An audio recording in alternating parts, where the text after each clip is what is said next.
Every day, more than 17 veterans take their own lives. By building a gaming community that offers peer-to-peer counseling, Gamecore is aiming for zero. Research shows that playing video games together offers social connection, stress relief, cognitive enhancement, and community building. On our Discord server, veterans, active duty service members, and supporters chat and game together. Some casual gaming sessions might only involve 2 or 3 people, while other events might include larger groups and be streamed on the Gamecore Twitch channel. Most of the time, there is a Gamecore member available to lend an ear to anyone who needs it.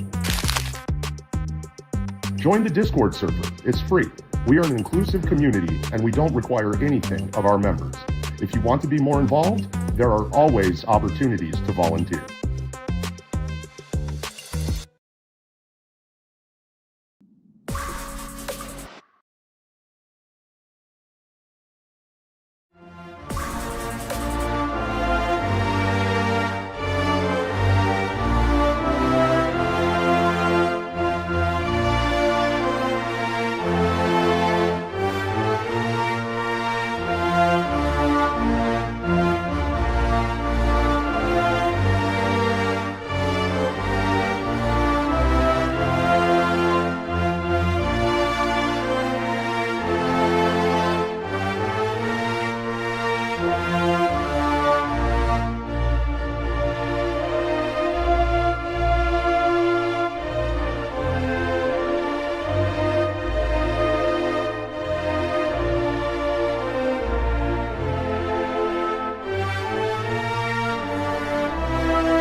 All right, everyone, welcome to the Season 6 of the Tech4Troops Cup Series. Welcome to the IWM Broadcast Network. I'm Rick Souza here with John DeRudris here in the booth. And John, this is going to be, I think, the best season ever here with the Tech4Troops Cup Series. Just an amazing group of drivers this year. Oh, yeah, it's a star-studded field. We have, I think, our best driver pool to date. I mean, we were talking about 10, 15, 20 plus drivers that are over 4, 5, 6,000 I rating. It's there. A lot of seasoned vets, a lot of new faces too. I think it's going to be, like you said, one of the best and one of the longest seasons. So we are running a full Cup Series schedule. So 36 weeks, Rick, we're going to be here, and it's going to be an incredible season. One of the first times that we're going to have this, mirror essentially the actual NASCAR Cup Series. So I'm stoked for it. Right now we have practice underway, about a minute and a half left.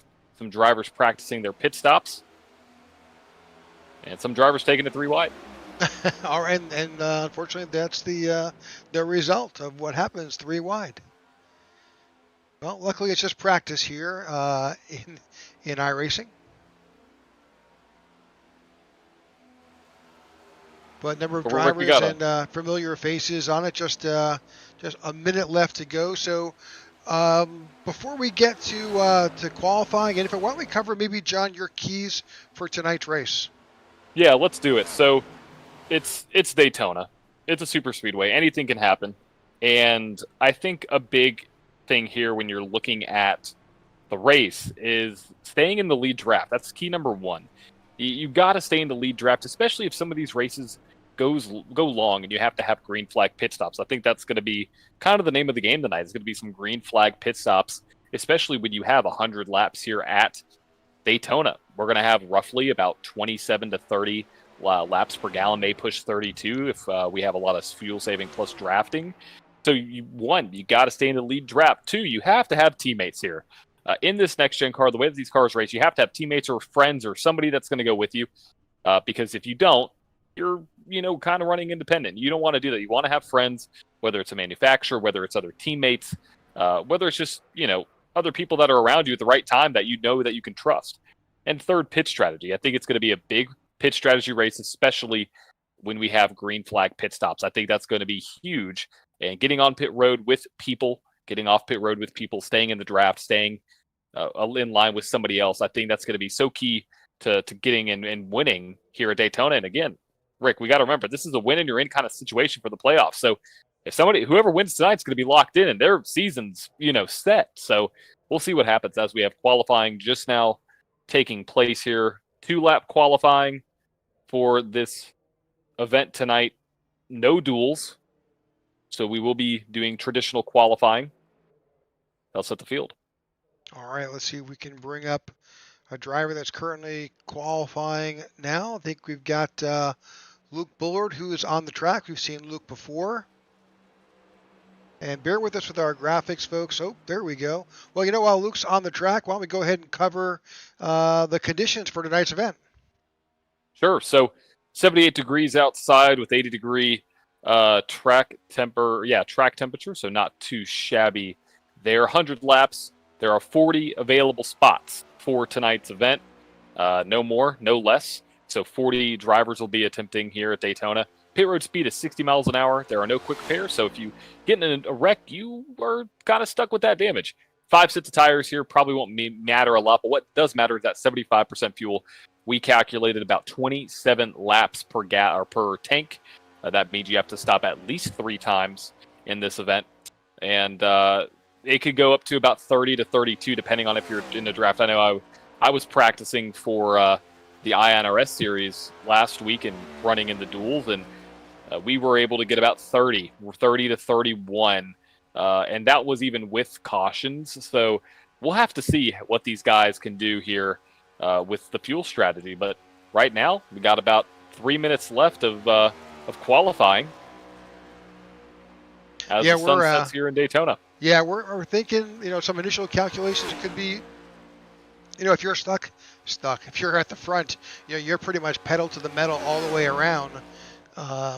There's not going to be a lot of options for you. You've got to, run flat out. Now, someone who's behind you, not quite the same situation. They may have a lap or two better. For sure. Absolutely.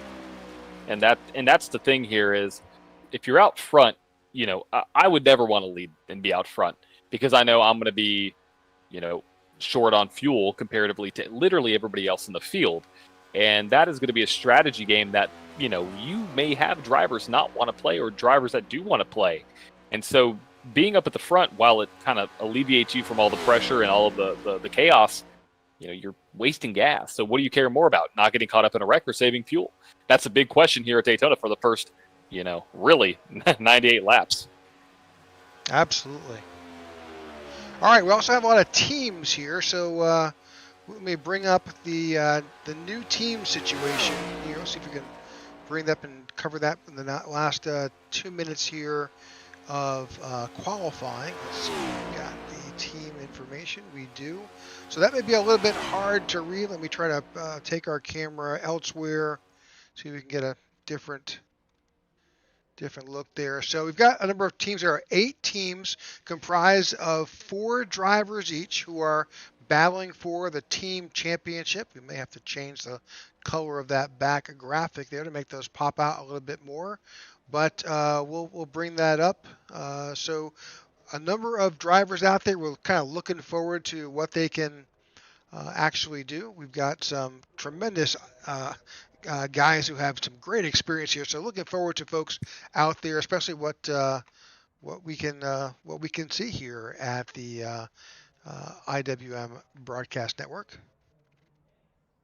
For sure, we have some cars finishing their qualifying laps and practicing some pit stops as we're taking a look at the World Center of Racing. It's one of the greatest facilities here in the United States for racing. And Rick, I'm telling you right now, this race is going to transition pretty much from day to night. So I think this is going to be a very interesting race. I think the speeds are going to pick up once we get to the nighttime, and you'll see that the chaos will pick up as well. That's a beautiful 15 American Spirits car. That's one of the more unique ones. You typically don't see circled numbers. So shout out to the designer on that one. Great Yeah, design. that's Garrett Johnson from Charity Motorsports. We'll see how Garrett does. But we are about to wrap up. That should be pretty much the end of qualifying. Alrighty, let's do it. Let's see who got the pole for the season opener for Tech4Troops Cup Series Season 6. Bear with us as we reload.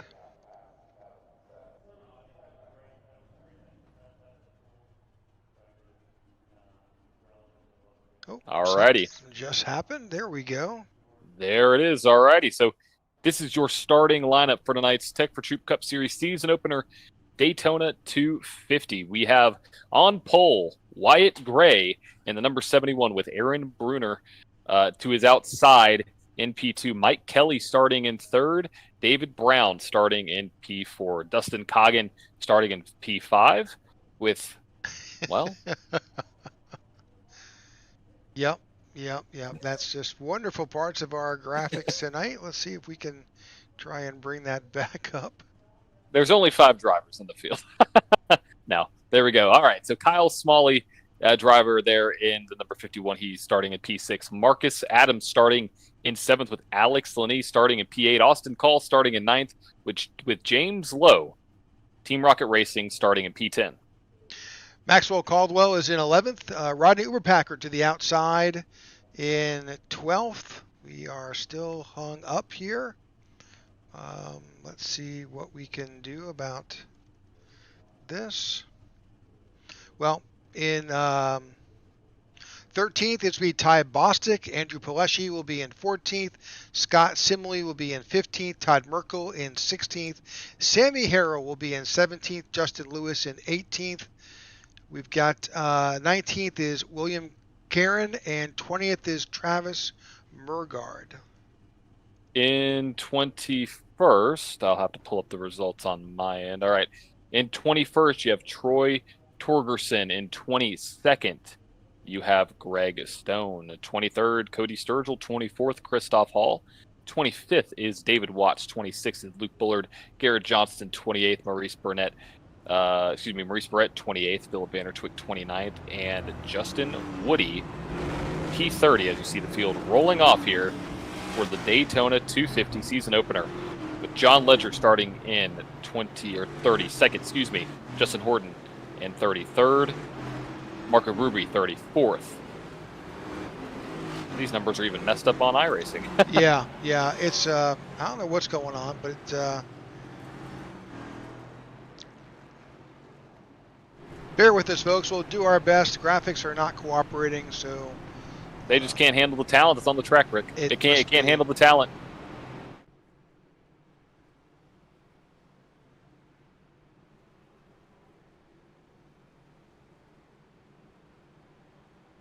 Rick, the sun is setting here in Daytona, and the cars are looking very lovely as it enters golden hour here.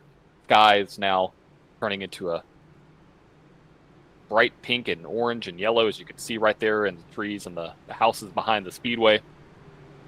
And we're about to get 100 laps underway here at Daytona. There it is. There's a great shot at it. And Rick, driving from day to night, it is a transition. It's not easy because you have to. I look at different marks depending on whether it's day or night. Just when it comes to lighting. Yeah, we're trying to get you a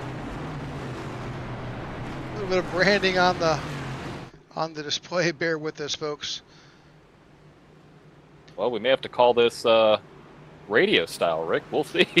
We're going to work through it, but here we go. We are going to get Season 6 underway. Pace car is about to make its way down the Ford Mustang pace car. Wyatt Gray, Aaron Bruner there, P1, P2, there in the Geico restart zone. Green flag is in the air for the season opener, Season 6, Tech4Troops Cup Series at Daytona.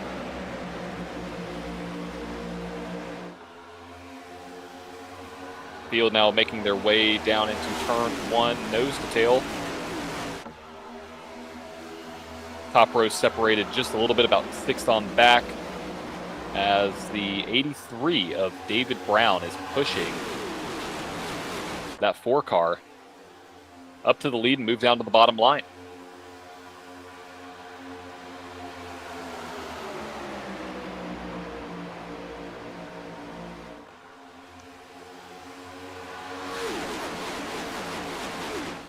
And here we go, about to come out of turn 4. These cars approaching full speed, 192 plus miles an hour as they make their way to the start-finish line. Lap number 1. Great led by pushing at 4, the front. Aaron Bruner. Yeah, 83 of David Brown right there on his tail, trying to help move him through the air. 71 of Wyatt Gray right there in 3rd. Mike Kelly sits in 4th in the number 9. Behind him, I think, is Dustin Coggins in the 16. As they decide to move up to that high line. That's 9. Mike Kelly on the outside, trying to start something there and challenge Aaron Bruner. Yeah, they're getting a good side draft coming out of turn 4. They should be able to make a little bit of hay as they go wide, trying to break that side draft. The whole field almost single file now, Rick. Yeah, they're going to need some help on that outside line if they ever plan on making a move. There are some cars farther on back in the pack, but you can see that 9 and 18 are slipping back farther. They just don't have the draft to really challenge that lead. And really quick, while we are still calling this basically radio style, we'll run through the top 10. Aaron Bruner in the number 4, sitting first. David Brown in the 83 in second. Wyatt Gray in the 71 in third. And fourth is Alex Lenny in the 42. In P5 is Mike Kelly in the 9. Austin Call in the 47 car is in 6th. Dustin Coggin, P7 in the 16. Rodney Uberparker in the 17 car in 8th. Kyle Smalley and James Lowe round out your current top 10, as all 36 cars are now essentially nose to tail. There's a couple stragglers, like the 9 is still on the outside trying to make some ground. But, you know, when you have a line like this, it almost is like not the inverse. It's almost like Martinsville. You just get freight trained and you got nowhere to go, and you got to try to slip in, and maybe you'll make an enemy here or there, but, you know, you're losing ground. I mean, he's lost almost 10 positions at this point. 4 laps in here. That probably is wrong. You know what our current lap count is, John? We are going 4 coming to 5. Coming to 5, all right. So that is at least accurate, if it'll change. On lap 5 of 100. You have the first 17 cars nose to tail on the bottom line. Then you start to spread out just a little bit. Some squirrely action on there with that teal-colored car. I believe that was Justin Lewis. The top 3 still the 4, 83, 71. Aaron Bruner, David Brown, Wyatt Gray, Alex Lenny in P4. Austin Call in 5th. Rodney Uberpacker in 6th. Kyle Smalley in 7th. James Lowe in 8th. Marcus Adams in 9th. And Ty Bostic sitting there in P10. Hopefully he can run well tonight and transition that over to tomorrow night. Me and him are teammates in the INRS series, so hopefully he doesn't use all the talent tonight, Rick. All right, so Aaron Bruner continues to lead here. David Brown, 2nd. Wyatt Gray in 3rd. Alex Linney up to 4th. Austin Call is up to 5th. Rodney Uberpacker to 6th. Kyle Smalley in 7th. James Lowe in 8th. Marcus Adams in 9th. Ty Bostic in 10th. Let's take a look back at this 9 car. This 9 car is starting to get a little bit of a draft up on the high side. There.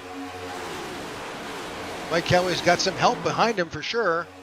Yep, it's starting. That high line is starting to get formed up a little bit. He was waiting for, I bet he was just trying to find anybody to go out there with him. And I think that it at this point in the race, you have to really kind of cement yourself in your strategy. You know, you don't want to go back to front. You know, you either want to stay in the back, you want to stay in the middle, you want to go to the front. You know, there's multiple strategies like that. Pack on back. I mean, those are the GOAT racing guys I can imagine all the way in the back. And so we've seen this numerous times, and we know their strategy.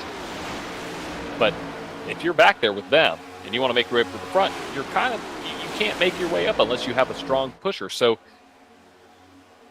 this is where the strategy really starts to play in. Now, you have 3 distinct packs here. You have that bottom line, you have Ty Bostic starting the second pack on the low line, and then that third pack on the high line led by the 16 of Dustin Coggin. We'll see how these packs are able to suck up to the front.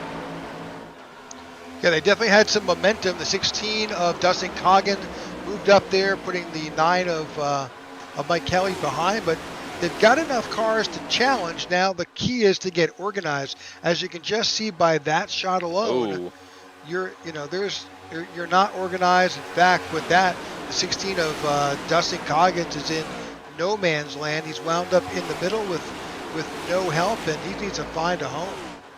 Yeah, I think there was a bad push. I saw some smoke. I would have to go back and take a look at it, but I think he got a push from the 9 that kind of sent him down the track. At least that's what it looked like with where he ended up. Not really sure, but he ended up going all the way from the front of that outside line now to about 4 cars on back. So that's how quickly things can happen here at a super speedway, specifically at Daytona. But Rick, we are 9 laps in.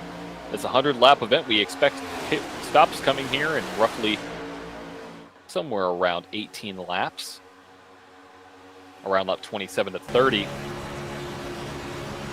You're actually on board with the number 7 of Justin Lewis. Just to give you an idea what that driver sees in his car and his rig, there's not a lot of forward vision past the bumper of the car in front or the car to your right there. You've got to make some decisions based on how you feel and what you think is going to happen. Absolutely, and that's where you really got to figure out where your position is. What's your strategy for this race? Do you want to be up in the front? Do you want to be in the back? And that's, I think, the question where these drivers are, and also trying to find your teammates. I mean, you may have some drivers that their teammates are completely separated by 10, 20, 30 positions. So trying to make your way up to, do you go up to the front guy? Do you go back to get your teammate? How does that work?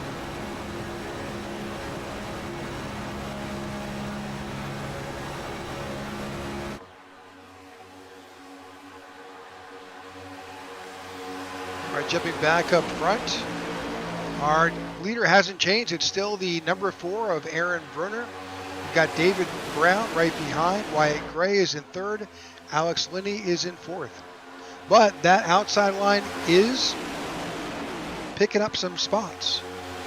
It definitely is.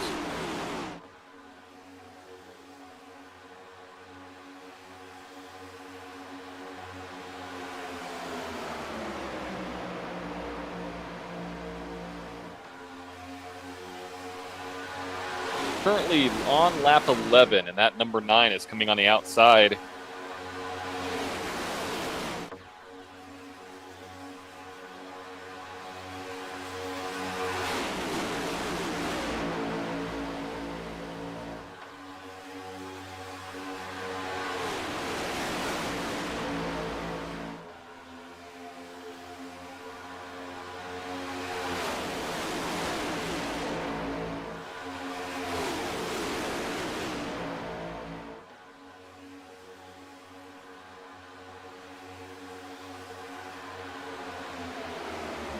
Of Aaron Bruner out there, still in the lead. 83 of David Brown right on his tail.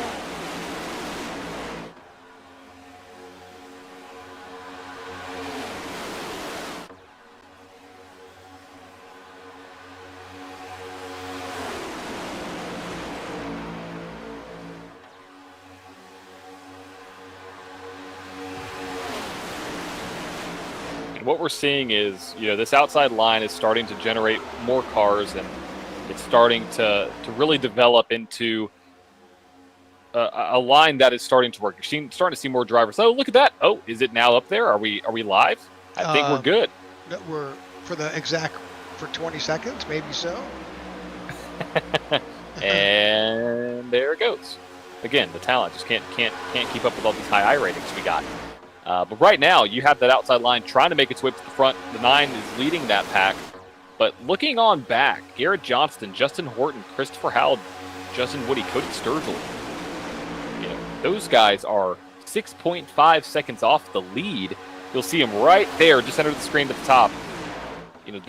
They're pretty far on back. And what I'm noticing is obviously it's a strategy play. Now, I think they're too far off. I would like to be, within at least 2 or 3 seconds of that lead pack. Yeah, but right now you can see that outside line has really closed the gap. They're now up to third place, in line with the third row, which is pretty good. So they're definitely making a charge. Although they seem to have lost a few drivers that have dropped out of that line. But heck, John, they've got 8+ cars on that outside line. They should definitely be able to put together a charge. They're so much better organized.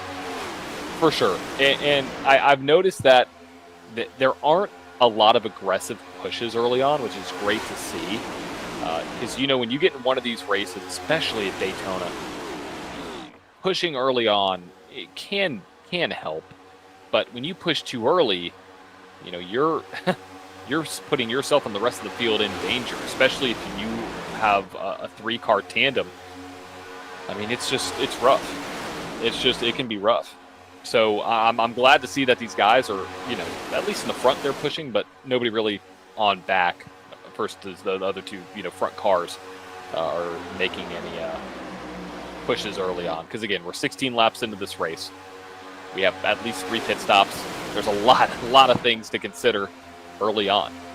But right now, with about just 10 or so laps away from our first round of expected green flag stops, if it stays that way. Yeah, I think. Oh, car on back. Okay, I thought there might have been an incident, but I think we're okay. Yes, we should be getting pit stops here probably in the next 10 to 11 laps. I think that there will be a little bit more just because of these cars that are in this pack. One thing I think it may be around 28 to 29. Rick, I am noticing 17 car very loose off of corner exit in turn 4. I'm noticing that a little bit further on back. There's a teal car as well. I believe the 07 as well, along with those other 2 cars I mentioned. Seems like turn 4, these cars are getting very light. Yeah, we're looking at the 17. That's Rodney Uberpacker in that green car. Let's see if we can see. I think it's a Nicorette sponsorship. It is. Right I think on that low line. Reminds me of Jeff Gordon's car. Obviously, Jeff, I think, had flames when he ran it, but let's see what happens as they make their way out of turn 4. That car gets light. Not too bad. The field has definitely broken into 2 distinct packs, maybe 3 at this point. That next group going back is Garrett Johnston. Is it? You're right. Garrett Johnston is leading that second pack. Got Justin Horton back there. Christopher Howell. Yeah, they're a fifth of the way back there. I mean, that's a lot of track to make up on a super speedway. I mean, they're over 8 seconds back, and that's what I was saying before is, I get it, for sure. You want to stay out of the chaos, but you don't have to be 8 seconds back to get out of the chaos. But maybe that's a part of their madness. We don't know. But, again, great-looking cars there. All definitely teammates of some sort, or all at least have the same thought process. Now, going side by side when you're 8 seconds back, I probably wouldn't recommend it.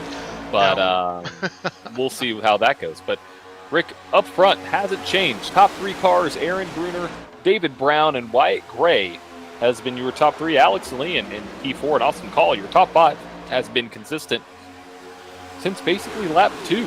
So getting points for leading laps, getting points for all of these different things here in Season 6.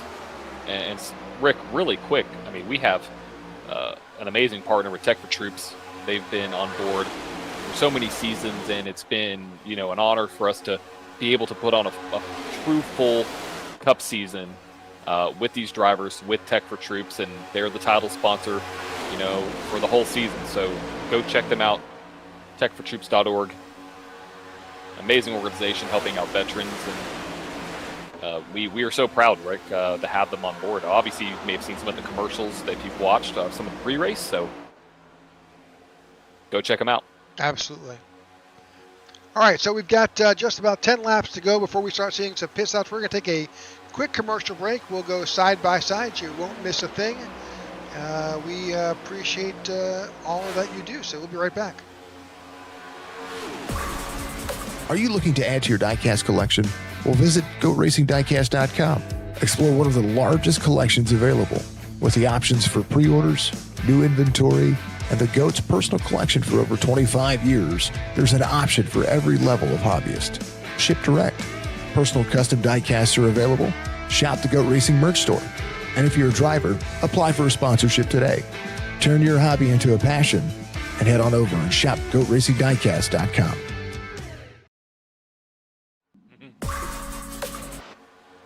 All right, welcome back to the IWM broadcast of the Tech4Troops Cup Series opener here at Daytona.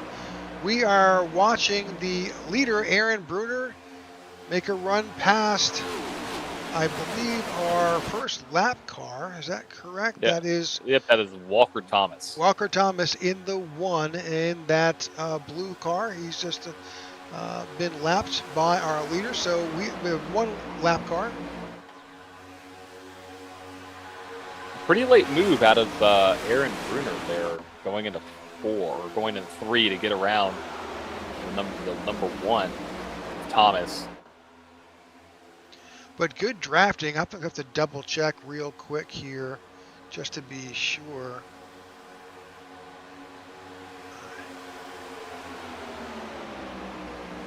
Sometimes I need to take a look at who's in what Discord channel to make sure I've got the right drivers. Oh yeah, we have so many new teams, so many new faces here for season 6. And so far, this racing has been phenomenal out of these guys. Yeah, I don't think they're actually in our Discord at the moment, which makes things a little challenging. But here, bring up.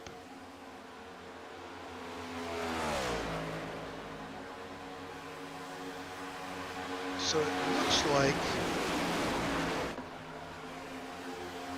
just double check. So Aaron Bruner is actually substituting for Nathan Harper tonight. Wait, wrecking in the back. Caution's Big out. wreck 17. Yep, 17's around. 81 is involved. Oh man, could it be that turn 4 monster? I don't know. We'll go back and take a quick look at that. Let's see if we can see just what happened. See a lot of rear end damage. Yeah, I see a lot of rear end damage on the back of the 17. Oh, I see it up there. It's happening. 17 came down into a spot that wasn't there. Oh, let's back it up just a little bit. There we go.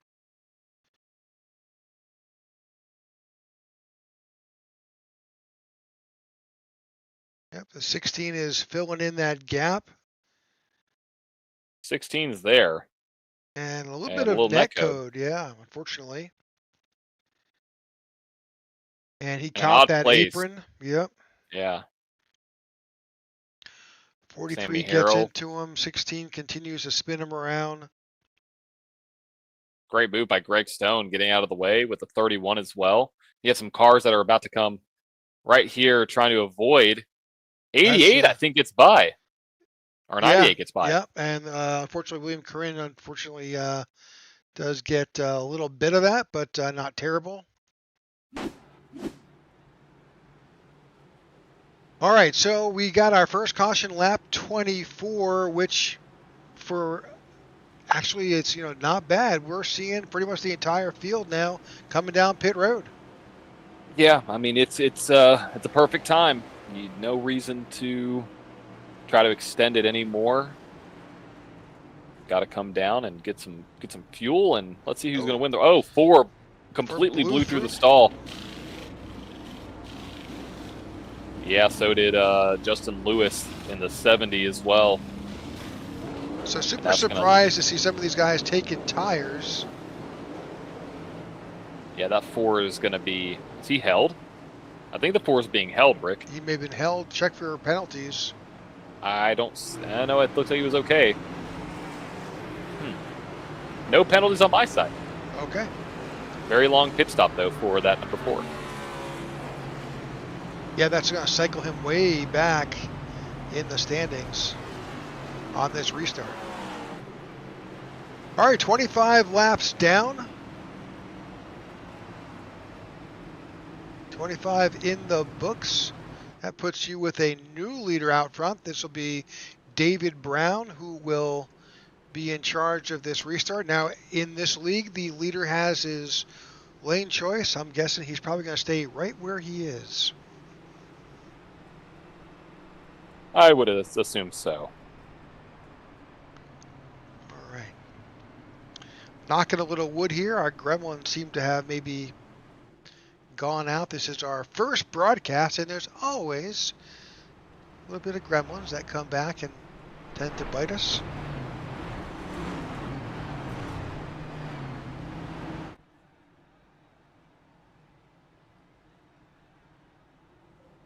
All right, should be, if I'm not mistaken, should be getting one to go this time.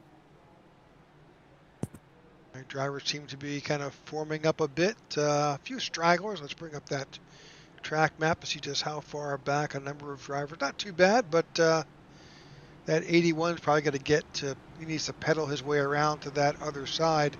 That is the 81 of William Caron. I think he was able to make up the fact that he was a lap down. I think so, and yep, we are one to go here All on right. lap 26.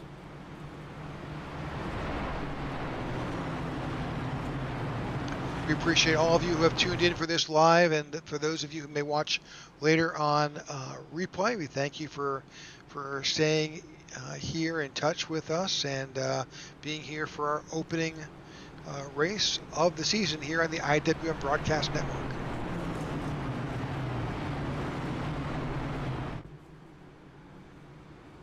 All right, field makes their way onto the backstretch here at Daytona.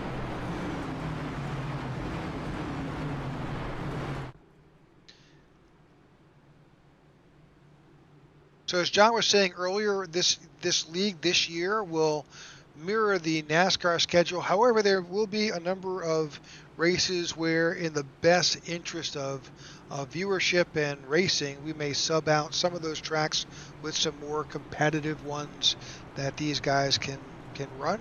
Although we've got some highly competitive drivers here, we want to bring you the best possible show that we can.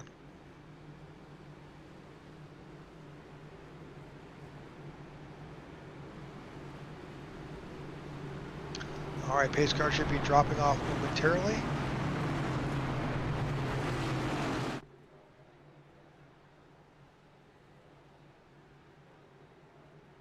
Alrighty.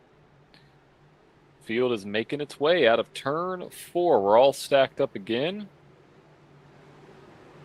Ford Mustang pace car is going to make that hard left-hand corn turn into the pits, and we have the Geico restart zone. And we are green flag racing again here from Daytona. Top line gets the jump. That it's an orchestrated action for sure. Yep. He took that outside line and used it to his advantage for sure. Yep, I mean, it helps your teammate out.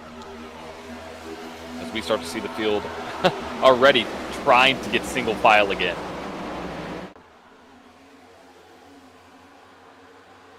Yeah, as they come out of that transition out of turn 2 onto the flat part of the backstretch, these cars can get a little squirrely. Just a little bit. Added to that the fact that you may have someone pushing behind you, and you got to be on your toes. Things can happen in a fraction of a second. They absolutely can, and that's what's the craziness about super speedway racing. There's a 9, again moving up to that top line, trying to get that going. That was a 9 of Mike Kelly making moves 47 early. jumped out in front, taking that opportunity. Austin Call. That's one of the things you can do here at Daytona. You can really, leverage that outside line. If you see it's coming with a good run, if you time it right, you can. If you're stuck back in, as you saw what Austin Call did, he has an opportunity now to get pushed to the front by that outside line. He definitely does.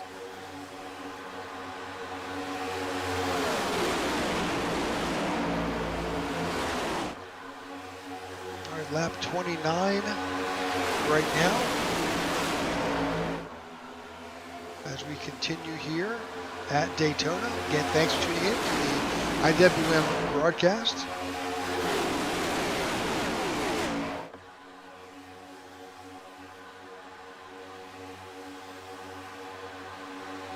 And one thing I'm noticing, looking on back, Mark Uberubi, Justin Gordon-Williams, Curran, Aiden Lucas, Rodney Uberpack, and Philip Vanderpool, they're in that back pack.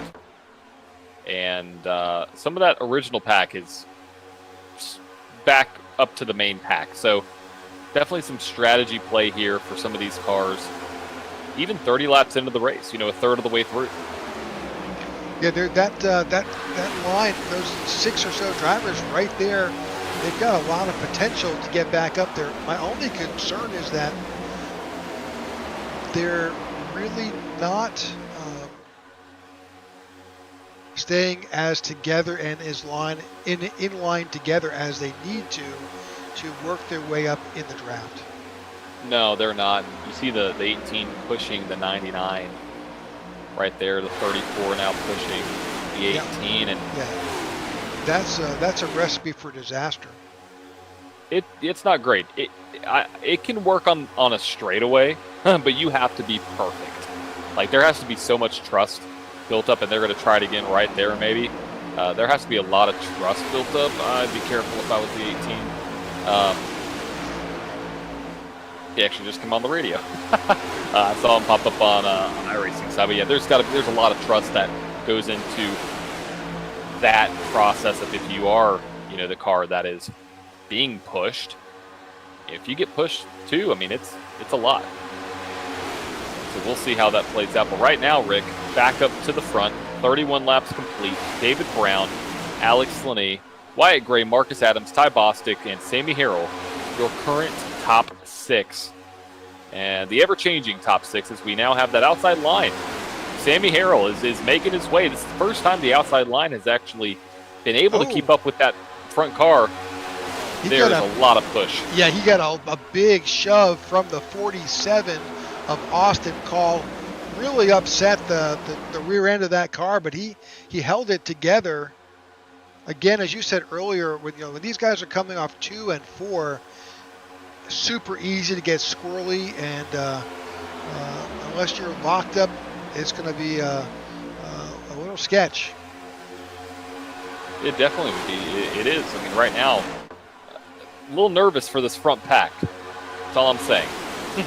A little nervous. The shoves are a little bit much at this point in the race. 33 laps, 1/3 of the way through. And what I'm seeing is it's almost like they're misaligned. I don't think that they're aggressive. I just think that they're slightly misaligned. But we know what happens if you get a misaligned shove, Rick. You're either getting sent into the infield or you're getting sent into the field. So it's, no in between. Or I guess you could save it, but it's rare. But here comes the outside line getting a big shove. Like we just mentioned, is that 43 able to clear? He is not clear yet. He's trying to side draft down, and that 47 is going to give another shove. It may go 3 wide. They are being very aggressive here at the front of the field. The car down on the apron. I think he just bailed out to try and get away from what was going on. There's a lot of action. Let's jump into the 71 of Wyatt Gray. Just see what Wyatt sees.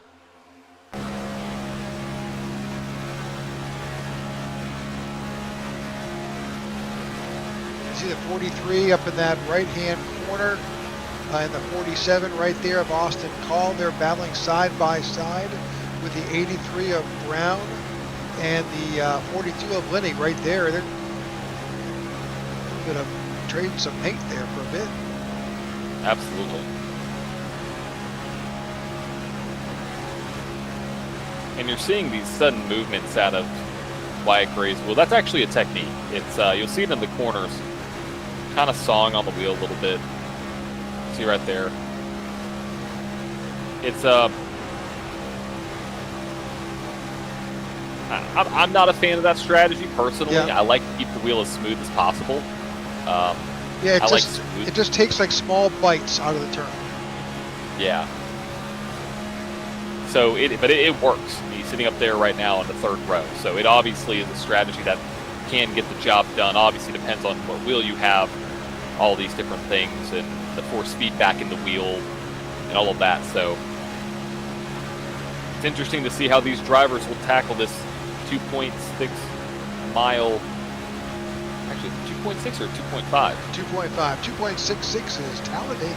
Talladega, that is correct. So just 2.5 mile Daytona International Speedway.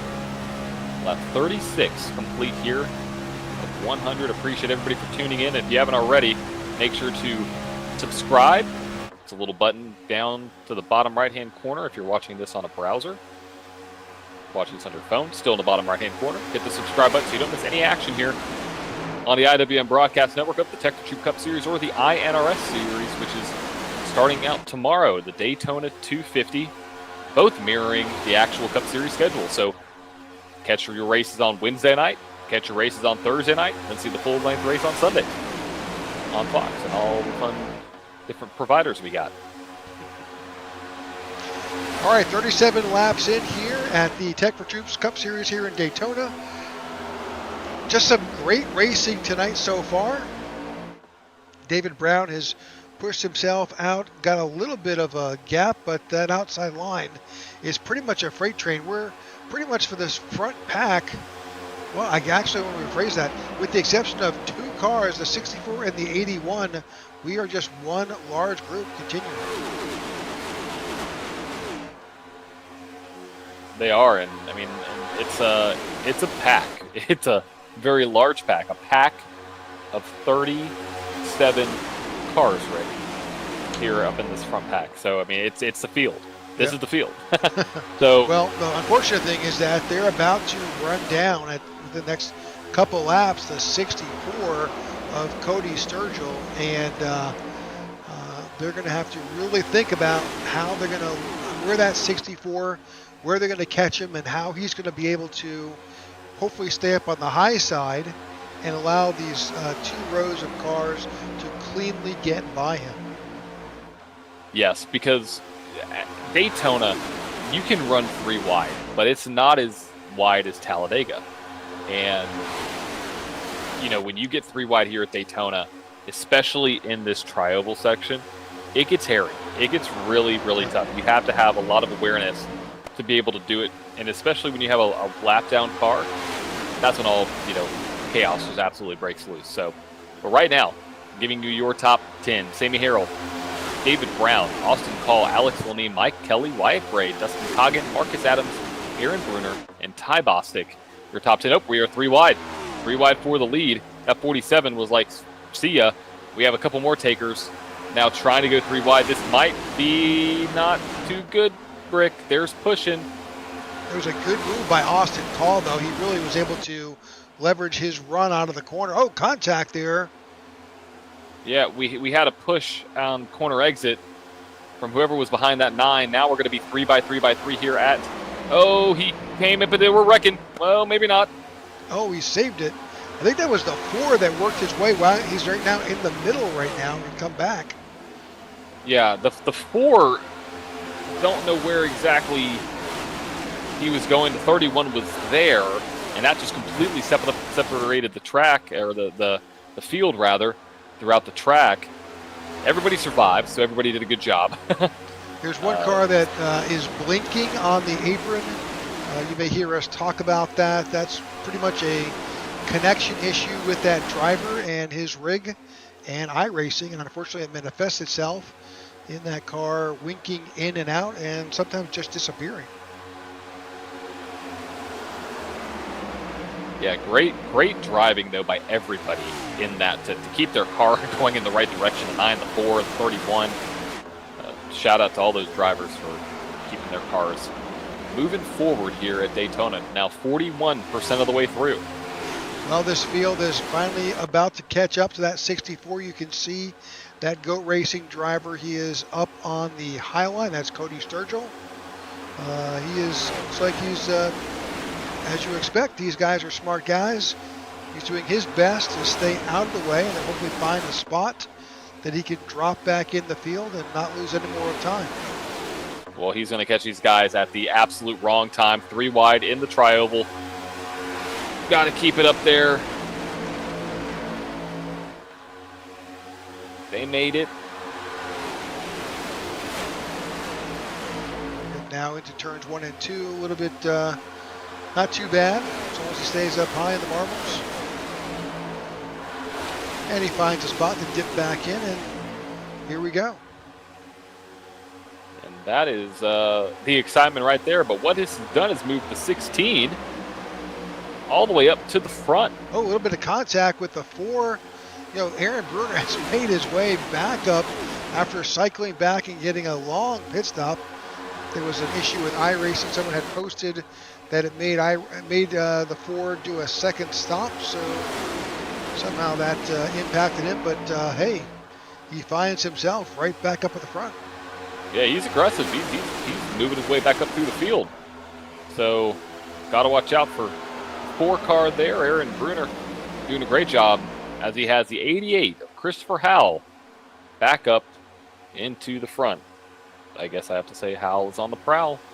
Yeah, Brought it out finds early. himself with Luke Bullard on his tail and the 5 of Greg Stone. All right there on that outside line.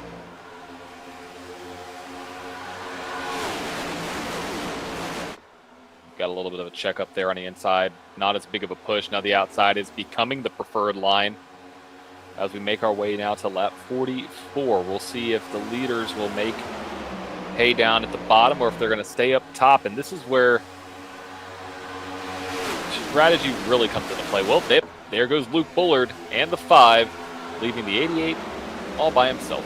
Yeah, and it's not bad that you can recover as the 88 is doing, but if there's no one behind you for an extended period of time, you're going to completely lose that speed and find yourself cycling back. But the 22 of Luke Bullard was right there. Yep. We were 3 wide for a second. Some cars wanted to get around the 16.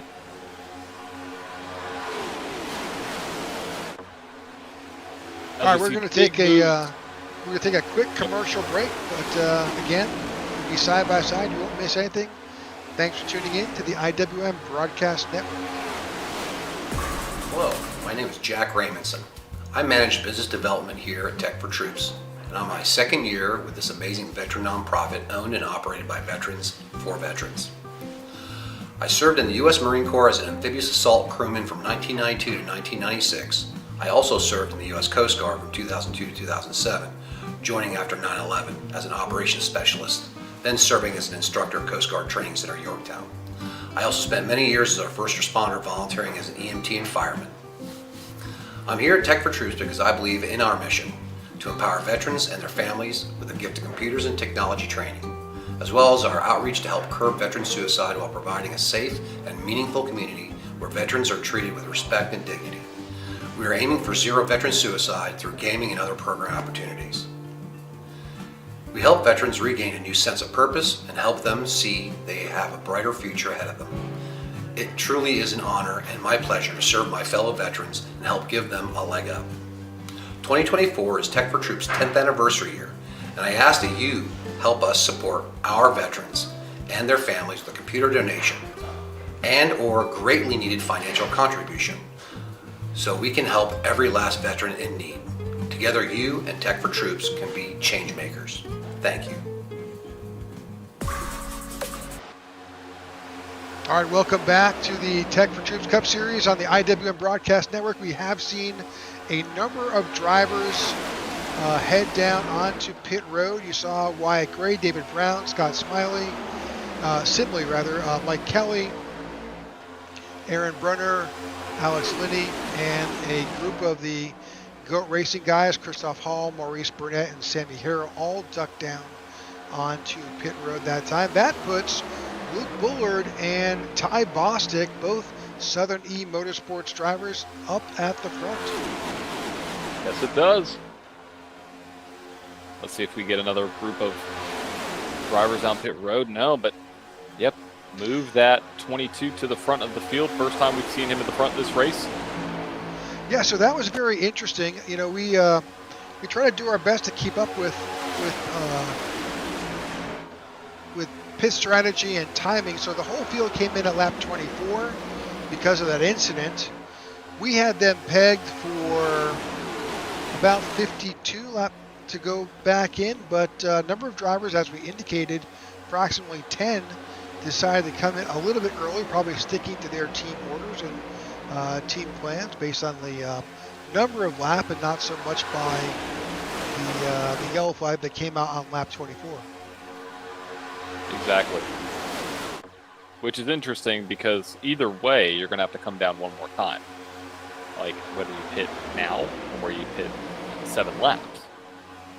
So Yeah. I guess you're trying to split it up 25-25, but either way, if you pit like when they did, they'd come down literally probably lap 70, 72, 73, and then it should be good to go to the end, and then if you wait until 52, 53, you'll pit on lap 80. So like either way, you're going to make it.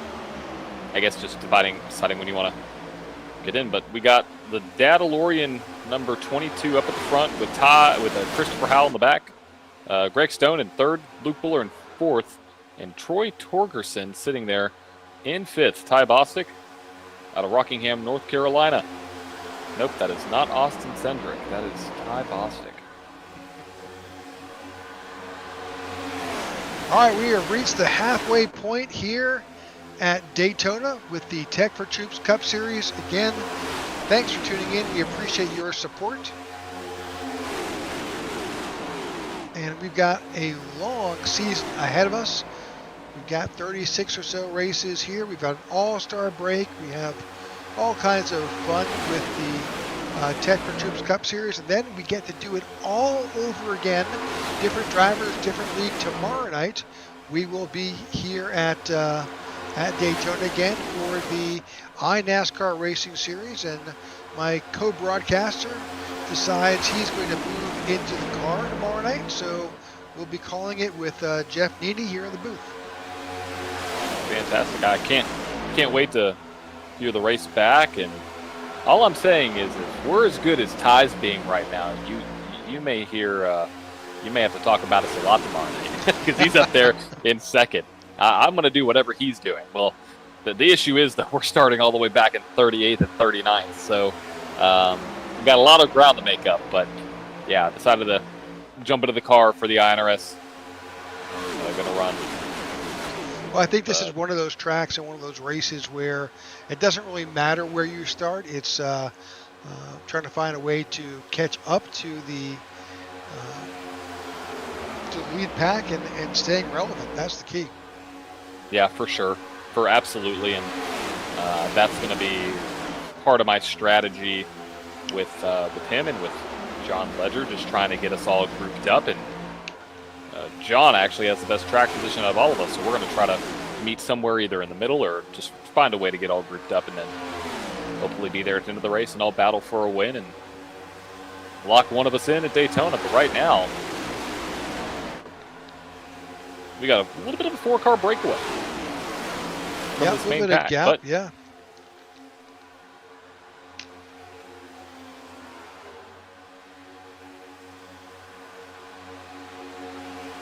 Obviously, the field, this tells me pit stops are coming probably this lap or in the next few laps. When you typically see the field start to string out like this, everybody knows that everybody needs to come down. So what do people do? They're a little nicer. They let you come in, go down to the bottom lane, get in front of you, get behind you, because everybody has to stop.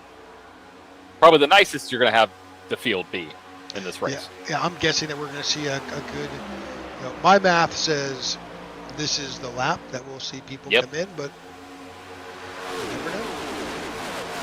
You never know. We'll see if drivers start to peel off, and no, nobody this time. Maybe it's next time. We'll see. Anticipation is killing me. It is. Yeah, because we really will have two different groups on two different strategies, and where this original group is going to come out is going to be very interesting. They are about 34 seconds back from the lead right now, so that's key, especially with this field not really doing a lot of pushing except for the 22 and the 5. Ty Bostic and Greg Stone. So now these guys both went in last on lap 24. Based on those lap times, they probably both took fuel and right side tires. Yep. Yeah, they just reached lap 30. So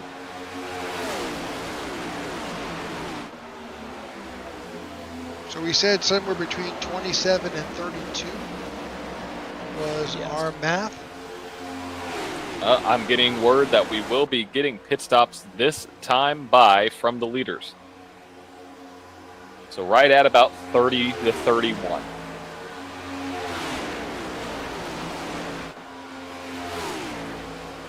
So based on that calculation, we got one more stop before the end of this race. Oh, here we go. Yep, here they all come. All right. Who's going to be able to make it? Looks like everybody is so far. I'll keep track of penalties. Nobody spun. Nobody There's wrecked. a little contact with the 88. Yeah, but it looks like everybody should be okay. No penalties. I think we're clear. Very nice.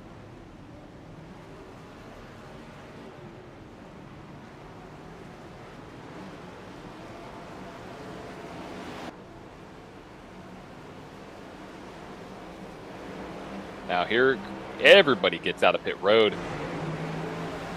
all around the same time. And that original pack is now coming out of turn 4, I believe. Interesting enough, Austin Call is in by himself. It's the 47 of Austin Call. We have some folks still on the apron trying to make their way up. Yeah, they're kind of struggling a little bit there. Car wrecking in turn 2, sideways on the grass, still spinning around. Green flag is not come out. He's back underway.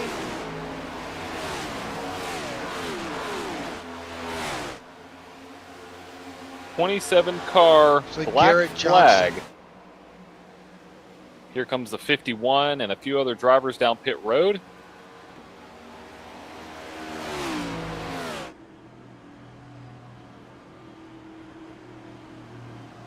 It's the 51 of Kyle Smalley. And the 31 right there of Marcus Adams. We've got some tire action here. Yes, we do. Right sides. All sides. This is unusual for Daytona.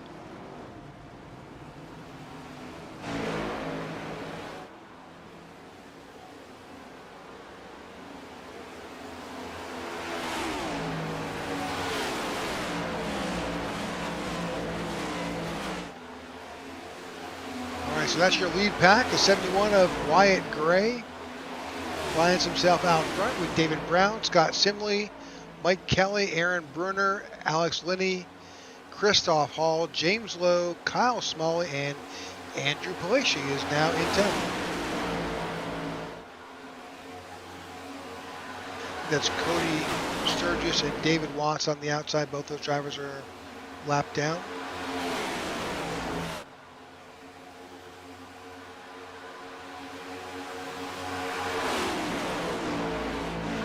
All right, lap 59 is almost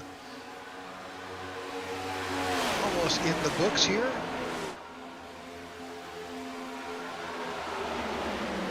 So based on that, John, this lap, there's a number of drivers who pitted last on lap 45, but then you've got this pack that lapped on 55 rather, which puts them somewhere around lap 85.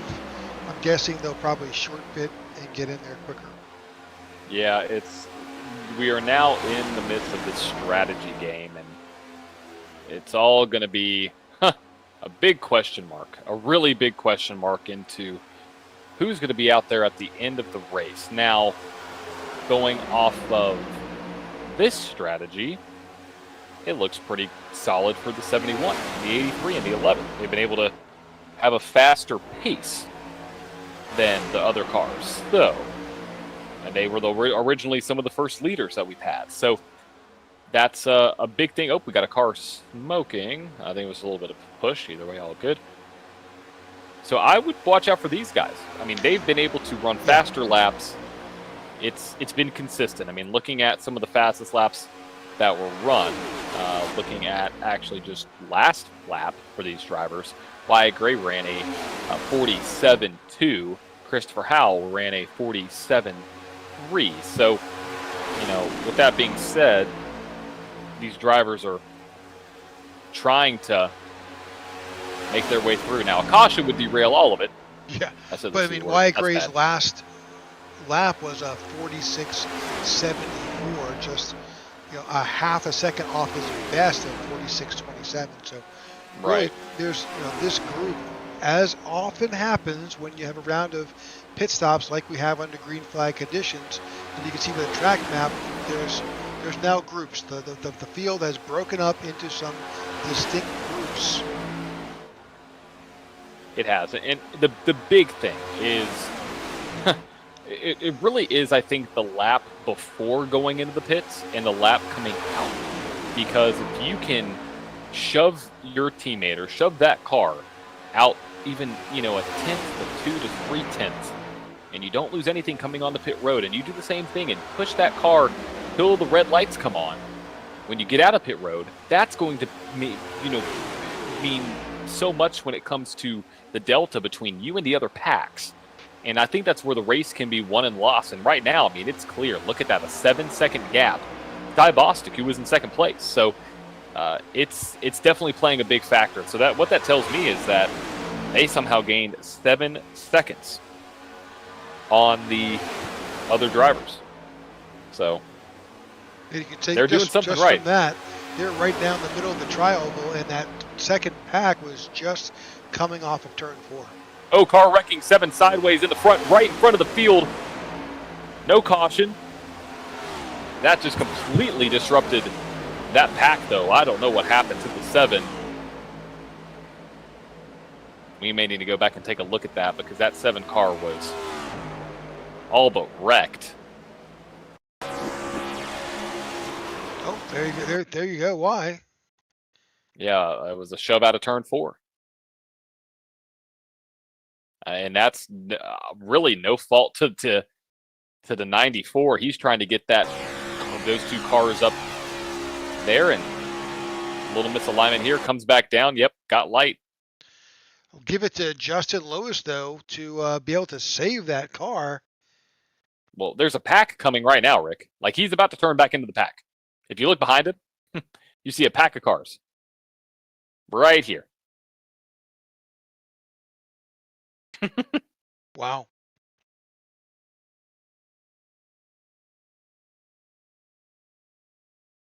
So kudos to literally every driver right there. Yeah, absolutely.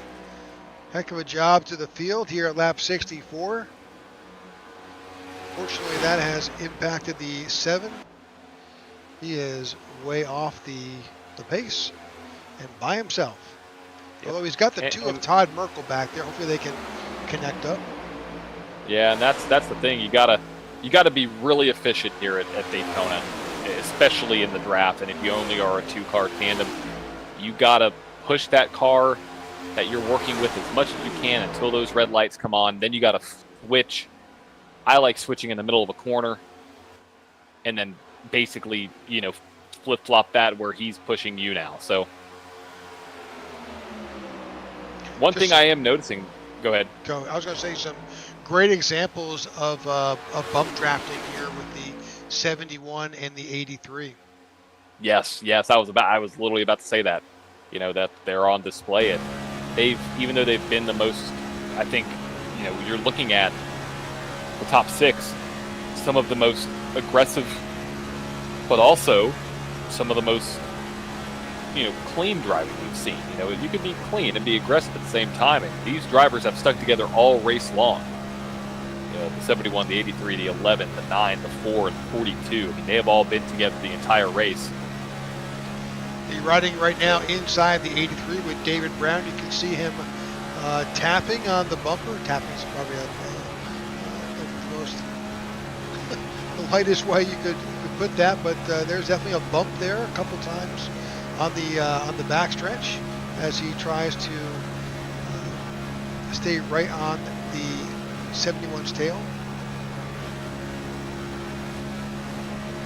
Should have a little bump here going into number 1. That's where it's the getting a little bit offset, pushing in the corners like they're doing. That's skill. It's tough. It's tough. I am going to attempt to do that tomorrow night, Rick, and especially if you're the guy in front, you have to have a lot of trust for that guy behind, because if he makes a bad move, if it's just off a little bit, you saw what happened with the 70 and the 94. So you can see the lead pack is working their way around some individual cars. Just going to probably set them a lap down. They're at the tail end of the field.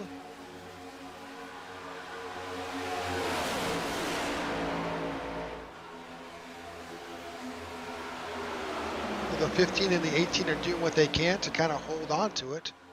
But those two, Garrett Johnson and Justin Horton, that is the tail end of the lead lap cars.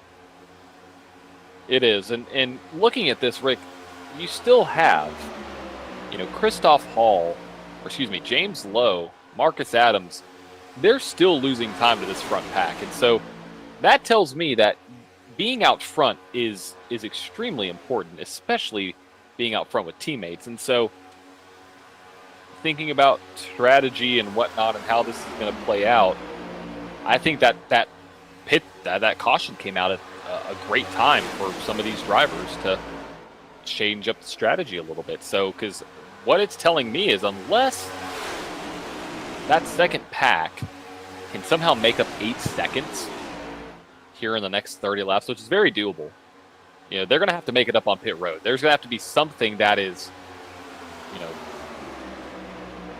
off the normal racing, at expectance of how these drivers push to be able to make their way back up through the field. Well, some great driving by the 71 of Wyatt Gray and the 83 of David Brown. They are really doing a great job. And, let's not count out Alex Brunner and Alex Linney right there, and Scott Simley, all, in positions 3, 4, and 5.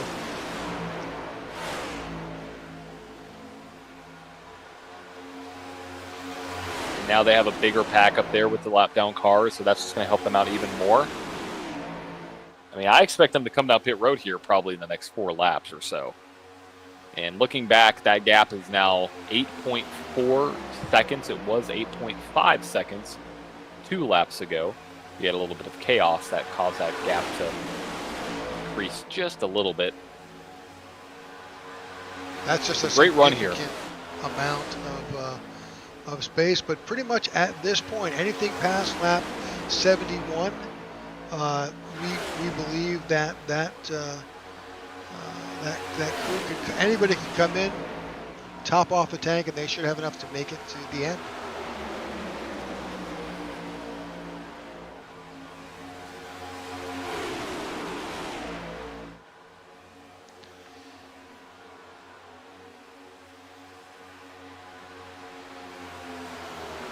So iRacing in this last round of updates, they made another tweak, I think, to the aero of these cars.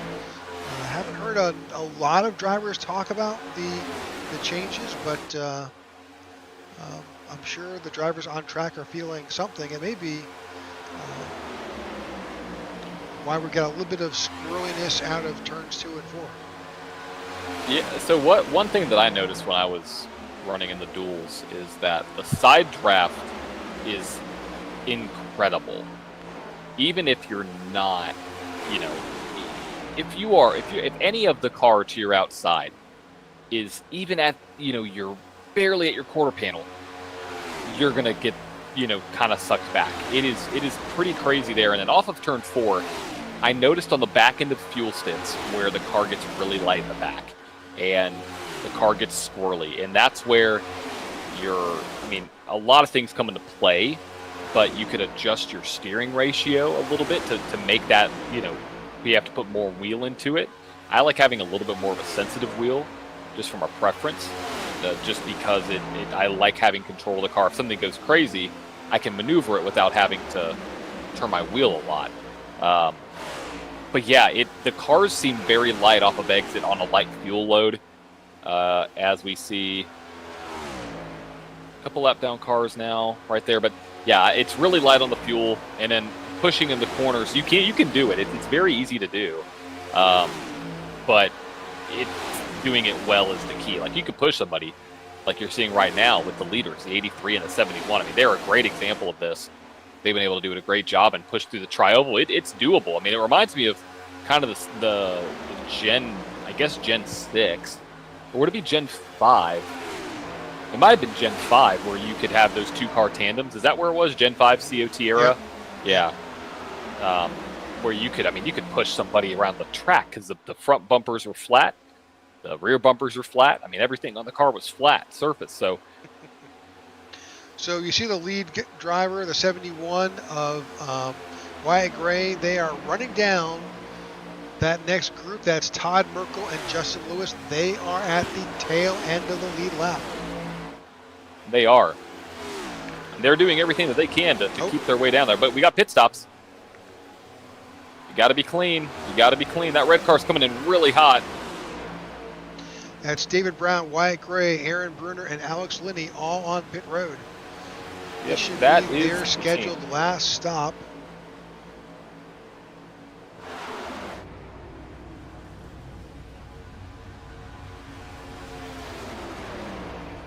You can see some drivers taking left, some drivers taking right. There's enough time in the refuel to do one set of tires without impacting. When the 83 gets out quicker, that's David Brown. This may be a big shakeup. They gotta get lined up quick. They really have to get lined up quick because they are losing major time if they don't. I mean, the 83 is gone. Yeah. Scott Simley, they need to stack back up. Mike Kelly, and Christoph Hall on pit road. Yep. Kind of keep my eye on the 83 here. Those guys will probably catch him. They got to do it soon. I mean, I would fall back. I mean, they're all separated, Rick. They're not together. Oh, yeah, that's not good. This is the worst situation that could happen. 99 looks like he has a meatball black flag. I'm not seeing the black. Oh, there we are. There's the black flags. Yeah, Marco Berube with the meatball flag, as well as Maurice Burnett. For some reason, I had to refresh my my overlay, and then it worked. Yeah, I don't see why. I have no indication as to what. It does show that Marco Berube crashed at some point. Oh, 88's coming in really hot. He made it, though. Wow, he passed, no joke, like 4 cars. He just passed 4 cars there coming on a pit road. But yeah, I don't see any indication either, Rick. You're right. Austin Call, Maxwell Caldwell, Troy Torgerson, Chris Howell, Walker Thomas, all in on pit road. Now the key is, where is this 83 car? They are just now getting lined up. And then they're about to pass the start-finish line right there. Those cars are just now exiting pit road. So how far ahead can they get? I mean, it might be 6 seconds. Well, pretty much there's a number of drivers who have not come in. That's James Lowe, Marcus Adams, Kyle Smalley, Ty Bostic. All those guys, Luke Bullard, they did not come in they have not come in yet from when they stopped on lap 57. They don't have to come in to lap 83. That's another 5 laps or so. And we'll bring up the gap. Gap gets a little bit interesting after this round of pit stops. You can see those drivers have a 30-second lead, 35-second lead over David Brown and Wyatt Gray. They do. But they've got to come in.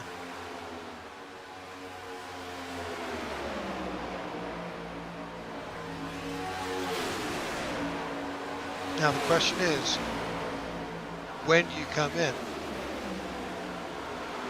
Yeah, and those drivers, Brown, Gray, Linney, and Brunner, just turned the fastest lap, 45.53, 0.55, 0.61, 0.59. They just smoked it around this track that last time by top speed, 207 miles an hour. Gosh. Well, they know what they're doing. Hey, that is one. That's an amazing trip. That might be one of the fastest laps I've seen. Yep, here absolutely. at Daytona. 18 turned. It looks like we got some contact on pit road. 18 turned to 27 into pit road. So we got a little bit of an incident there. But looking back, it looks like the gap is just about 8 seconds between David Brown and Todd Merkel in that second group. And that second group is pushing, so we'll see how it goes. But these leaders, this group, these 6 cars, they have to stop. They don't have a choice. Top 7, actually.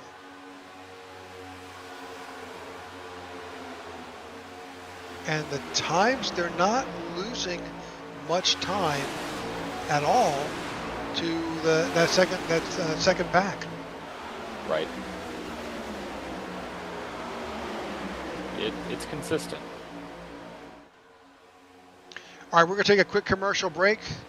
We'll be right back. Thanks for watching the IWM Broadcast Network. Are you looking for a way to safely and securely dispose of your old electronic devices? Why not donate them to Tech4Troops? Tech4Troops is a 501c3 nonprofit dedicated to bridging the technology gap for in-need veterans and their families. The donation process is quick and easy. Simply go to tech4troops.org and click on the donate link at the top right-hand side of the page. Scroll down to access the Give Back Box link. To create your shipping label, click Add to Cart and complete the checkout process. The shipping label is good for up to 50 pounds. You can recycle most standard shipping boxes to send in your devices. Oh, don't forget the power cords. Give new life to your old technology by responsibly recycling with Tech4Troops. Help save the environment and support a veteran. All right, welcome back to the IWM broadcast of the Tech4Troops Cup Series season opener here at Daytona with just 19 laps to go. Here we go. We expected these guys to come in, top 6, top 7. They were due. They've got to make this fast to get back up and back out on the track. There's just about 38 seconds between the time you commit and by the time you get back up on the track. And here we go. The 07 just got into his pit stall. 83 just entered turn 3. Now he's away. Only. Looks like he's got the 31 there. They may be able to leapfrog this group, Rick. They're in great shape. Super good pit stops, all sub 8 second stops. Field just past the start-finish line now, going into the stretch before turn 1. 83 just hit turn 1 now. Oh, yeah, they're going to be right there with him. We're going to have a race on our hands. Oh, yeah, they're all going to clear. Well, there's your strategy right there, Rick. Look at that. Pretty amazing. Between the 06 of James Lowe, Marcus Adams, Kyle Smalley, Luke Bullard, Ty Bostic. That's your top 5. Let's bring out bring that gap up again.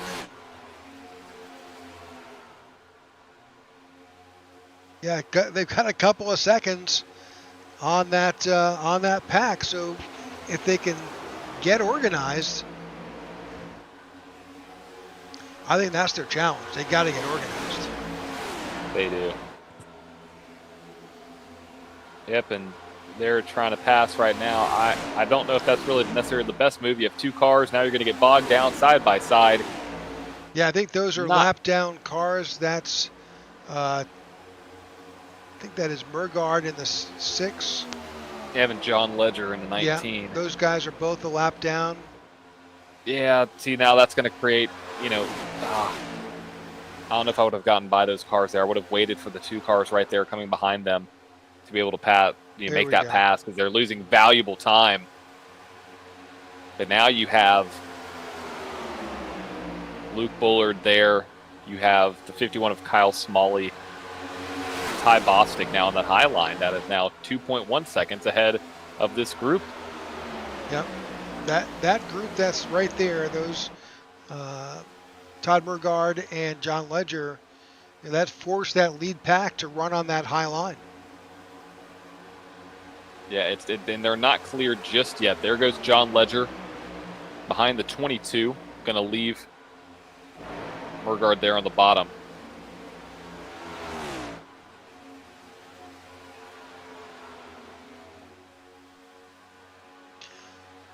Interesting, though, that puts those drivers now, they are the buffer in between this lead pack with 15 laps to go.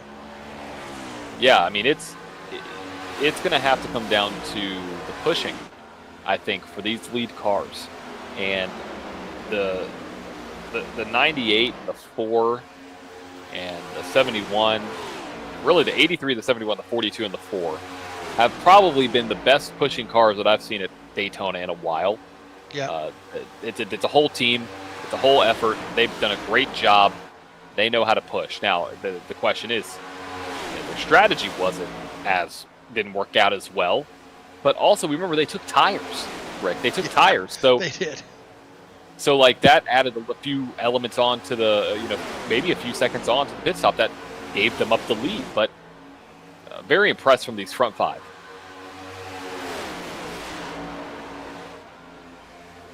Two drivers on pit road, Todd Merkel, 3, Justin Lewis, Garrett Johnson, all on pit road. With just 14 laps to go, James Lowe continues to lead. Marcus Adams, Kyle Smalley. Those are new names in the Tech4Troops Cup Series. Marcus Adams and Kyle Smalley out there right now in second and third. Interesting enough, those two drivers have a combined I rating of over 10,500.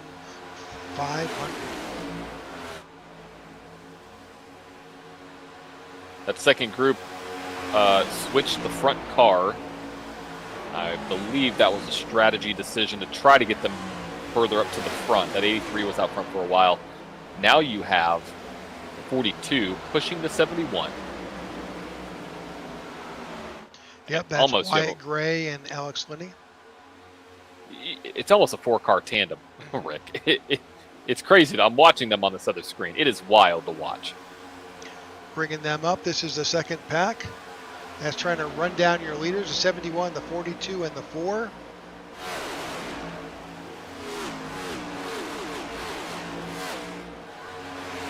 Bring up that gap information. It's 2.1 seconds a couple laps ago. Now it's 2.7. Not in the right direction, but they also switched the main car, so or the lead car, which is going to play a big factor. Yeah, see, they're having to deal with those lap cars that the lead pack dealt with as well, and it kind of got them a little bit out of shape. Just a little bit with 12 to go. The gap is still increasing, 2.8 seconds. Yep, that was the 7 of Justin Lewis, and I think the 2 of Merkel kind of played a little havoc there as that group was trying to carve off some time from those leaders. All right, back up front with James Lowe, Marcus Adams, Kyle Smalley, Luke Bullard, and Ty Bostic. Really organized. They're doing a great job.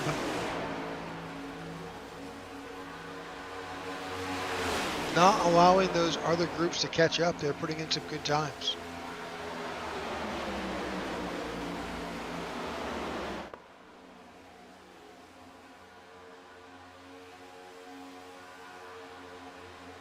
Weather out here hasn't changed much. It's 13 miles per hour winds. That's probably a little bit, that could account for some of that movement that we saw on that backstretch.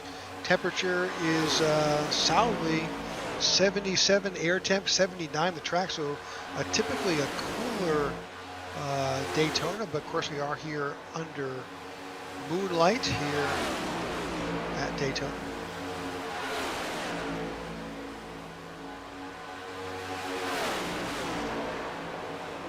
All right, just 10 laps to go. We're going to take our last commercial break.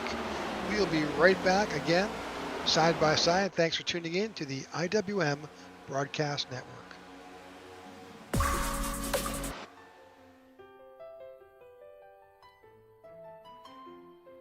When I got out of the military, I had a hard time translating my military experience into the civilian world.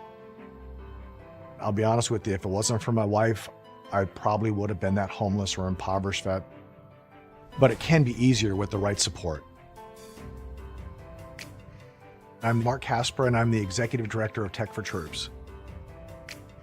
In today's world, you have to have a computer to be able to apply for jobs. Our mission is to empower veterans in need with computers and training to get back in the workforce. Here at Tech4Troops, we're here to push you forward to get you back to where you want to be in life. When the veterans come in, I teach them everything you could think of that's done with a computer. I want them to feel that this is a tool that's going to help them get their life back.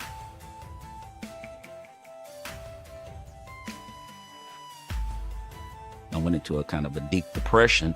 Eventually, I lost my job and I was out on the street. The computer was able to connect me to the web, and I was able to start putting resumes out. And you have to have these small building blocks to get from point A to point B. I'm not worried about employment anymore.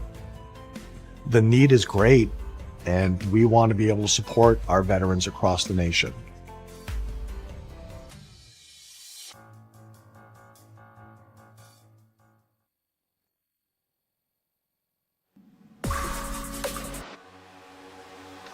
All right, welcome back. With just 8 laps to go here at Daytona, James Lowe continues to lead. Marcus Adams in second, Kyle Smalley in third, Luke Bullard in fourth, Ty Bostic in fifth. We thank you for tuning in to the IWM broadcast, our premier broadcast for this season with the Tech4Troops Cup Series. We thank all of you who have tuned in tonight. It's a packed house online. We appreciate you and hope to see you each and every week out here, as we've just got some amazing drivers this year, John. We've just, each and every season here, the field continues to get better and better. It has, and this race is a huge testament to the skill of this league, to every single driver, the save that we've seen, the awareness we've seen, the pushing. It's all been there. It's all been there. Great racing. If you're here for great racing, then this is exactly what you got tonight. And right now, we're now coming it'll be 5 laps to go this time by. Couple lap traffic, in front, but the lead is down to 1.6 seconds, Rick. It is closing. Yep, they are definitely trying to close the gap. There's that second pack with the 71 of Wyatt Gray, Alex Linney, Aaron Bruner, David Brown. Those guys are doing their best to run down these leaders. It's just really about a dozen car lengths to close this gap with just 6 laps to go. Yep, gap is 1.6, and the leaders are going to face some lap down cars.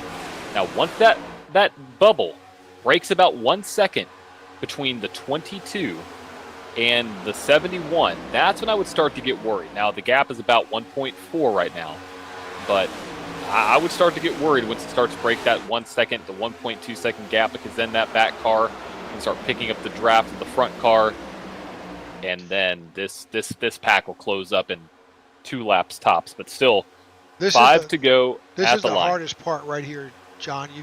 They got around Rodney Uber-Packer in the 17, but now they've got the 88 of Christopher Howell. They're forcing them to run high, to run around them. Yeah, it's not good. That's going to help this backpack connect with them. You have a block up to the top, maybe? No, I thought those 2 cars right there, but this is going to definitely slow that front pack down. 4 laps to go. 07 of James Lowe still out front. They're staying up high, trying to avoid some of that side draft with the 24. We had a 17 is now split up that second group big time.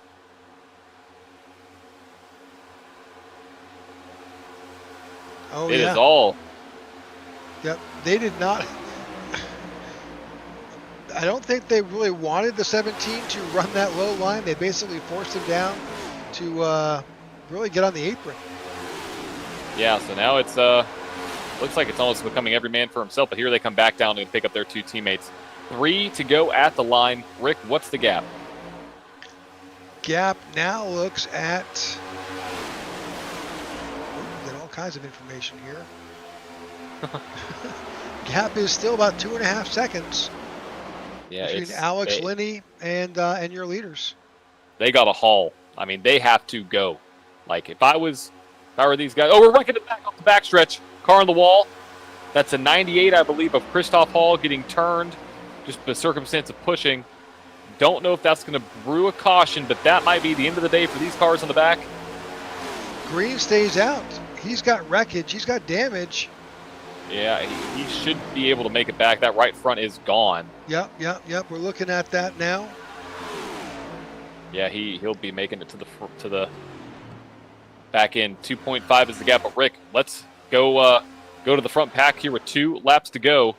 What is this front pack going to do? Is the 07 going to get a win? Is the we have a whole situation on our hands. Yeah, so I don't think that second pack is going to... I mean, they're right there, but... I don't think they have enough time with 2 laps to go unless these front pack starts to wreck. It's all up now to these 5 drivers. James Lowe, Marcus Adams, Kyle Smalley, Luke Bullard, Ty Bostic. White flag. White flag is out. Nothing at this point, nothing can stop them from making it. Well, they can stop themselves, but certainly caution's not going to matter at this point. Nope, the 3 is giving a shove to the 51 of Smalley. We'll see if he takes the run up to the high side. He's blocking a little bit there, trying to hold that position. 7 holds it. Figure that right now they're on the middle of the backstretch. At some point around turn 3-4, they're going to fan out because it's every man for themselves. 31 wants that second place. Or at least he's setting himself up to possibly take over. Oh boy, he's got to make the move now. He's got to come out of turn 4 and go to the right side. He's going to do it. Here we go to the line. Photo finish, possibly 31. Makes the pass, completes the pass. What a win by Marcus Adams. Marcus Adams. Got it done with the pass out of turn 4. That's just classic. Win. No, that's amazing. An amazing finish from the 31. He did exactly what he had to do. And that's what I was talking about, Rick. Once you side draft, it just sucks that car back. And the 31 was in complete control. Complete control the whole time. Marcus Adams wins the Daytona 250. All right, as soon as we get our results, we'll bring those to you as the rest of the field makes their way around.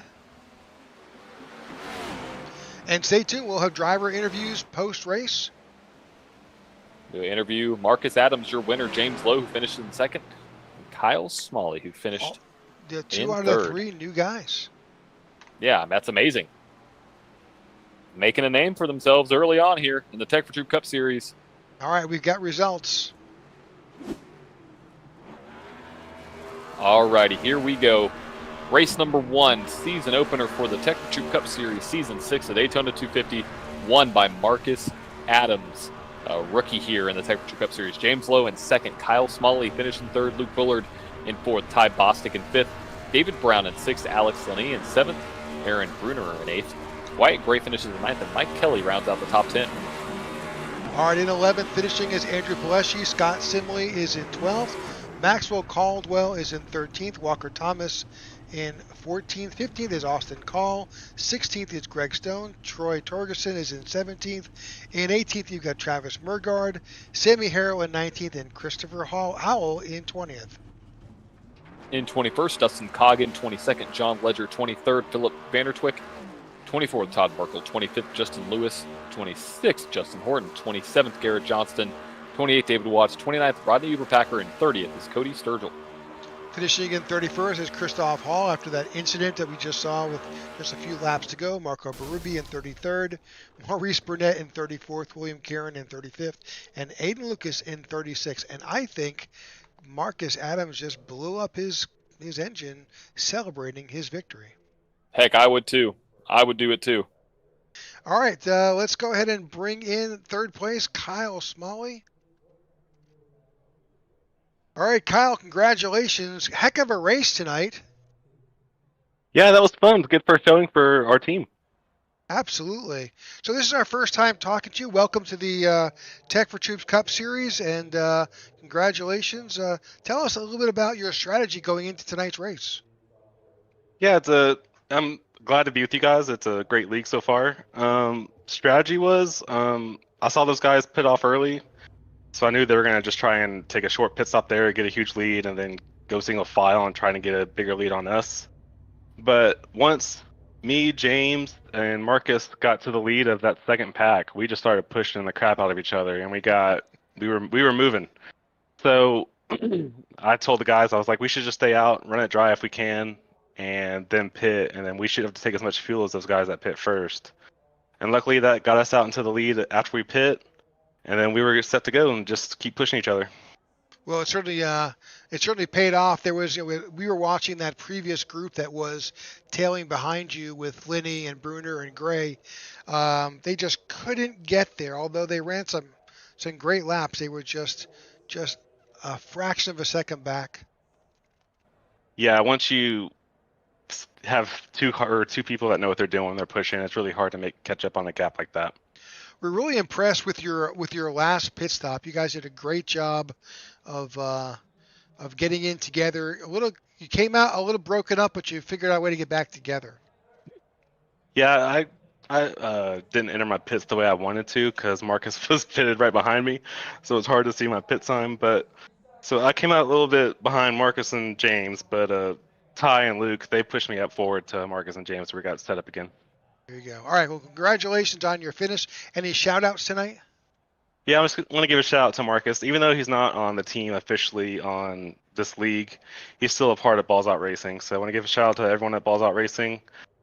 James, he's an old teammate of mine as well, so we work really well together. So it's really nice to have. And Elite Designs for the paint scheme. There you go. All right, that's Kyle Smalley finishing third tonight. And let's go ahead and bring in Mr. James Lowe as we start this Season 6 here. James, congratulations. Man, you almost had him. Yeah, second place, man. Can't complain much about that. Nope. Led a bunch of laps, so that's always good. And didn't wreck, so that's always the plus leaving up out of here. Absolutely. Yeah, so talk a bit to Kyle there. Just some great strategy towards that the last 15 or 20 laps. You guys really put it together.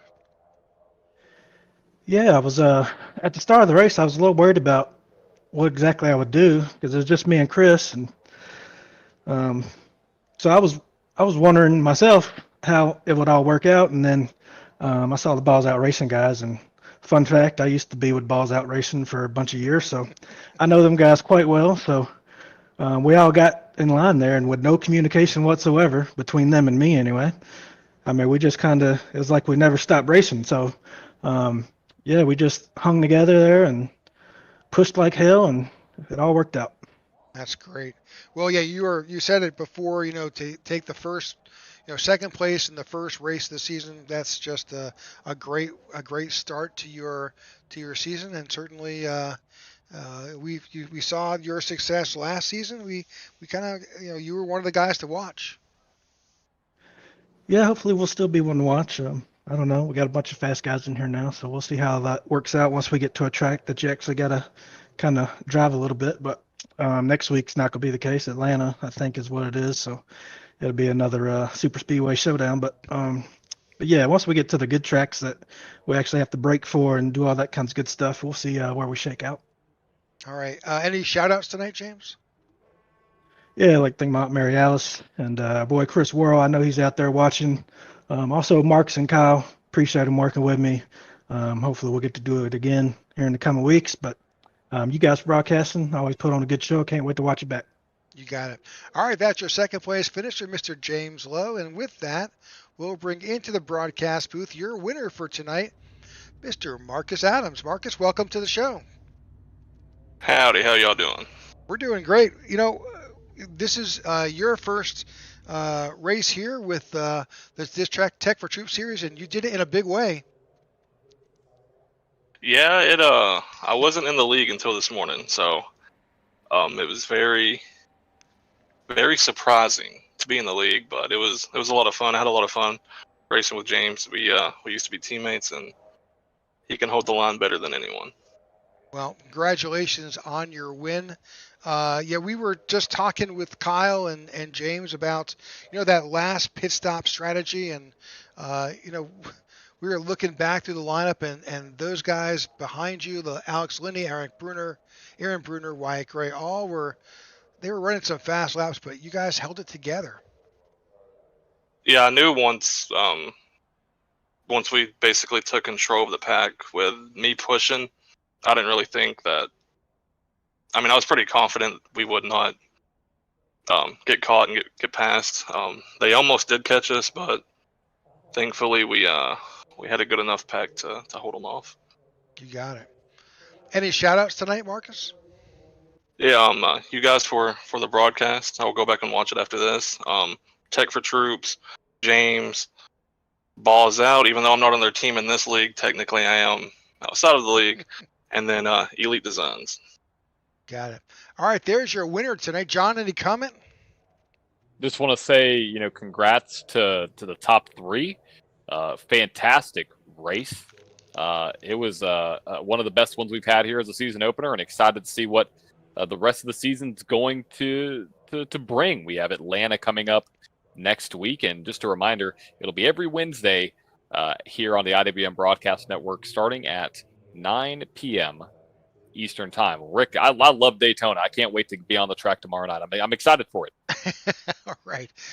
Well, again, congratulations to Marcus Adams winning the Daytona 250 here with the Tech4Troops Cup Series. Next week, we will move on to Atlanta, which is kind of a mini super speedway now that they've repaved that and reconfigured that track. Yeah, it's it's wild. That's all I got to say. And so if you've enjoyed the broadcast and want to tune into what we have going on here at the IWM Broadcast Network every Wednesday and Thursday, make sure to hit that subscribe and give a like and share this with somebody and tell them to watch it back. You can watch any of our race replays from seasons past, so go check out some of our playlists here on YouTube, but also make sure to subscribe as well so you don't miss any future action coming up here on the IWM Broadcast Network.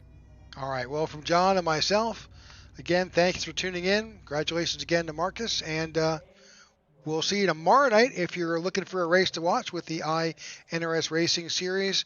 But if not, we'll catch you back on next Wednesday night when these drivers here with the Tech4Troops Cup Series take on Atlanta Motor Speedway. So from John and myself, good night, and have a great Wednesday. Good night. Good night, folks.